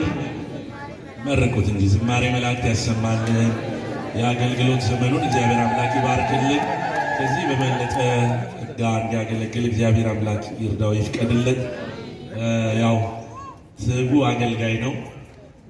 ሰሞኑን በጣም በድካም ውስጥ ነበርን። ያው መንገድ ወጥተን የመጣ ነው፣ በጣም ሩቅ ሀገር ሄደን፣ ነገር ግን በድካም ቢሆንም ሀዘን ነበረ። ሀዘኑንም ደግሞ ዛሬ አንድ ወንድማችን ሀዘን ነበረ። እዛም ደርሰው አንቀርም ብለው በጣም ከሩቅ ነው ተሰባብረው ቅድም ትንሽ ሰዓት ያረፈዱት እንጂ ያው ለማገልገል ፈቃደኛ ሆነው ቤተክርስቲያንን አክብረው የሚያገለግሉ በዚህ ዘመን የተፈጠሩ የቤተክርስቲያን ብርቅና ድንቅ ልጆች ናቸው። እግዚአብሔር አምላክ አሁንም ቃለ ሕይወት ያሰማልን፣ ዝማሬ መላእክት ያሰማልን፣ ይጠብቅልን። በዜማ ቃል ሲያገለግል የነበረ ወንድማችን ዘማሪ ባይሉንም ዝማሬ መላእክት ያሰማልን። እንግዲህ ደራሲው ሲጽፈው እኔም ትውልድ ነኝ እያለ በእውነት እንደ አባቶቻችን እመቤታችንን እንድናመሰግን ፍቅሯን በልባችን ሰሌዳ መድኃኔዓለም ይጻፍልን። የማይፋቅ ሳይሆን ዘላለማዊ ምስጋና ለእናታችን ለድንግል ማርያም እያመሰገናት እንድንኖር እግዚአብሔር እድሜና ጸጋ ለሁላችን የሚጨምርልን። ለዚህ ሁሉ ደግሞ አስተማሪያችን፣ ለዚህ ሁሉ ደግሞ መካሪያችን፣ ለዚህ ሁሉ ፋና ወጊያችን መልአኩ ቅዱስ ገብርኤል ነው። በሉቃስ ወንጌል ላይ ያለውን ምዕራፍ 1 ላይ ያለውን ታላቁን መምህራችንን ቅዱስ ገብርኤልን ሰምተን አይተን እመቤታችንን እኛም እያመሰገናት እንገኛለንና ሁሌም እመቤታችን በቤታችን በጓዳችን በኑሯችን እንድትኖርልን የአምላካችን ቅዱስ ፍቃድ ይሁንልን። እንግዲህ እግዚአብሔር ቢረዳን እግዚአብሔር ቢፈቅድ በዚህ ቅዱስ ስፍራ ላይ አንድ ልዩ የሆነ መርሃ ግብር በቅርብ እንግዲህ እናበስራቸዋለን። በክቡር አባታችን በሊቀ ሊቃውንት ቆሞስ አባ ጡመ ልሳን የገዳማችን ዋና አስተዳዳሪ እንዲሁም ደግሞ ክቡር አባታችን መጋቤ ሐዲስ አባ ገብረ ማርያም የገዳማችን የስብከተ ወንጌል ክፍል ዋና ኃላፊ ያው ከአስተዳደር ቢሮ ጋር ከሰበካ ጉባኤው ጋር ከሰንበት ትምህርት ቤት ጋር ከአካባቢ ወጣቶች ጋር በመተባበር እግሮቻችን ሁሉ ወደ ቅዱስ ገብርኤል በሚል ሀሳብ ሁላችንም በዚህ ቦታ ላይ መተን በረከት የምናገኝበት አንድ ልዩ መንፈሳዊ ጉባኤ ከወዲሁ እንግዲህ እየታቀደ እየታሰበ ነው። አባቶቻችን መሬት ወርዶ በትክክል ያለውን ጉዳይ ሲነግሩን ከግንቦት አያልፍም ብለን እናስባለን። እሱን ጉባኤ በሰፊው ሀገር አቀፍ ጉባኤ በዚህ ቦታ ላይ እንደምናደርግ ተስፋ አለንና ፍንጭ ነው ይሄ። ስለዚህ እሱን ደግሞ እንደሚያስፈጽሙት አባቶቻችን እርግጠኞች ሆነን ነው። አባቶቻችንን አምነናቸው ተደግፈንባቸው ያሉ አባቶች ናቸውና ይህንን አገልግሎት ወደፊት አምጥተውት ትልቅ ጉባኤ በቅርብ ይደረጋል። በሚዲያ አናውንስ እናደርጋለን። እናንተም የዚህ ጉባኤ አካል ሆናችሁ የጠፉትን ወንድሞች እህቶች ወደ ቤተ ክርስቲያን በማምጣት እኛም ተሰብስበን በመምጣት ቦታ አይበቃንም፣ ትልቅ ልዩ መርሃ ግብር እናዘጋጃለን ብለን ስላሰብን በቅርብ እንግዲህ በተለያየ ሶሻል ሚዲያ ላይ ትጠብቁናላችሁ። እዛ ላይ ማስታወቂያው ሲነገር እኔስ ምን ይጠበቅብኛል ብላችሁ ልዩ ጉባኤ ከ8 ሰዓት እስከ 12 ሰዓት የሚያበቃ እሑድ ቀን ነው። ልዩ ጉባኤ እናደርጋለን። ሊቃውንት ይገኛሉ፣ ሊቃነ ጳጳሳት ይገኛሉ፣ አባቶቻችን አሉ፣ የገዳሙ አገልጋይ ካህናት በሙሉ ዲያቆናትን ጨምሮ አሉ። በአንድነት በህብረት ይህንን ጉባኤ ሁላችንም የምናከናውንበት ጸሎት የምናደርግበት በረከት የምናገኝበት ነው። ሌላ ሀሳብ የለውም። በረከት አግኝተን ተባርከን ከአባቶቻችን ጉባኤውን ትምህርትና ዝማሬ አድርገን የኪነ ጥበብ ባለሙያዎች ወንድሞቻችን በቦታው ተገኝተው ትምህርታዊ ስነ ጽሁፎች አቅርበው ጉባኤያችን ይከናወናል ማለት ነው። እግዚአብሔር ይርዳን ይፍቀድልን። አሜን በሉ። እግዚአብሔር ይርዳን ይፍቀድልን። አሜን ይርዳን እግዚአብሔር። እንግዲህ በሚደረጉ መልእክቶች እናንተ ሁላችሁም ሀሳብ አስተያየታችሁን መስጠት ትችላላችሁ። በነገው መርሃ ግብር ሁላችሁም ተገኙ፣ እንማር፣ እንዘምር፣ አብረን እናመስግን፣ እንባረክ። በቦታው ላይ ሆነን ሁላችሁም ሳትቀሩ በቁጥር በስተን ጎረቤት ጓደኛ ጠርተን እንጋብዝ። በነገው መርሃ ግብር ላይ ዝማሬ አለ፣ ቃለ እግዚአብሔር አለ፣ እንማራለን ማለት ነው። አሁን ግን ቀጥታ የምንሄደው ወደ ግሩም ክቡር አባታችን እንግዲህ መጋቤ ሐዲስ አባ ገብረ ማርያም የገዳማችን ስብከተ ወንጌል ክፍል ዋና ኃላፊ ሮብን ረሳኸው ነው የሚሉኝ። ሮብ እዚህ ቦታ ላይ ልዩ መርሃ ግብር አለ። መጋቤ ሃይማኖት መምህር ተከታታይ ትምህርት